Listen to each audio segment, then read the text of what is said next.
మిత్రులారా, ఎందుకు నేను విజనరీ లీడర్షిప్ ఉందన్నానంటే పరిస్థితుల్లో మార్పు వస్తుంది. గత 10 సంవత్సరాల్లో thanks to the visionary leadership of Narendra Modi గారు 51,300 ఉన్న ఎంబీబీఎస్ సీట్లు ఇవాళ 1,12,000కి పెరిగాయి. 10 సంవత్సరాల్లో 65 ఇయర్స్లో 51,500 సీట్లు కాస్త 1,12,000 అయ్యాయి.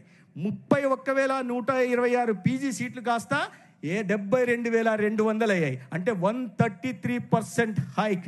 381 మెడికల్ కాలేజీలు ఇవాళ 731 మెడికల్ కాలేజీలు అయినాయి. 88% increase in the number of medical colleges. ఈ రకంగా పరిస్థితులు ఉన్నాయి. ఒక ఎయిమ్స్ ఉండేది, all India institute of medical sciences నేను ఢిల్లీలో ఉంటున్నప్పుడు. దాని తర్వాత అటల్ బిహారీ వాజ్పేయి గారు వచ్చి 6 చేశారు.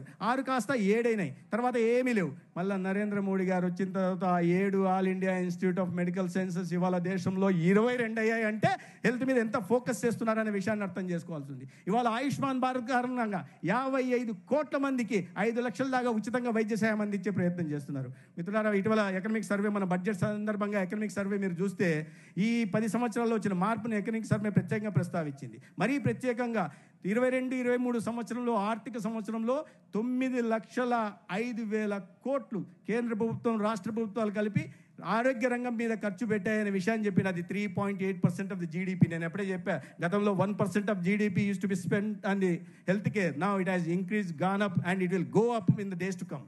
అటువంటి పరిస్థితుల్లో ఇవాళ మార్పు వచ్చినటువంటి నాయకత్వం ఉంది.